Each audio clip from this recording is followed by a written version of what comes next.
Quand le printemps revient, Montfort bat le rappel et avance vers Minerve à la tête d'une armée. La ville tombe avant l'été. Pour sentence, ce jour-là, des centaines d'hérétiques sont traînés au bûcher, mis au feu comme des chiens, corps tordus par les flammes, aux membres calcinés, puis réduits en poussière. Enfin, on jette les restes dans les fosses à purin. Pour qu'il n'en reste rien, on les fait disparaître. Le comte de Toulouse fait sonner le rappel de tous les volontaires prêts à aller se battre. Chevaliers, bourgeois et peuple de la ville traversent la Garonne tout droit jusqu'à Muret, où la mort les attend sur le champ de bataille. Ce jour-là, un peu d'humanité fut perdue à jamais. Un peu d'humanité et barrage avec elle. Honte à la chrétienté de s'être ainsi salie. Voilà ce que l'on sait de ce jour désastreux. Le bon roi d'Aragon est à Muret, bien entouré du comte de Toulouse, du peuple, des chevaliers. Les pierriers sont dressés, les fossés sont creusés. Les Français sortent en force et viennent à leur rencontre à travers les marais.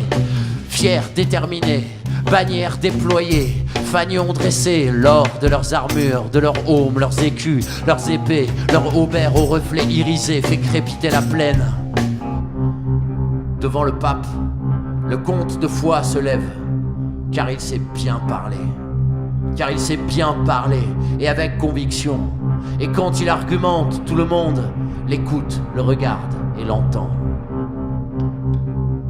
Seigneur, pape légitime, toi de qui tout dépend, toi qui tiens de Saint-Pierre ton pouvoir absolu, toi qui défends le droit, la paix et la justice, toi chez qui tout pécheur peut trouver protection, et parce que de toi seul dépend notre salut, Seigneur, écoute-moi et rends-moi ce qui m'est dû.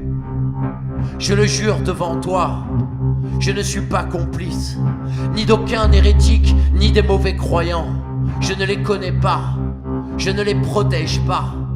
Je me présente à toi, légal et droit. J'en attends autant de toi. Pour moi, pour Raymond et son jeune fils, qui n'a jamais menti, fait défaut ou trahi, puisque rien ne l'accuse, ni le condamne. Pourquoi et au nom de qui le déshériter? Il repousse les croisés dès le premier assaut. Les costumes, les emblèmes, les ors volent en éclats. Les Français débandés sont au bord de céder. Les derniers renforts sortent de leurs abris. Les chevaliers se jettent au cœur de la tuerie. Les pieds, les mains, les bras sont coupés en morceaux. Le sol devient glissant de cervelle et de sang. Montfort tremblant pâlit et soupire une prière.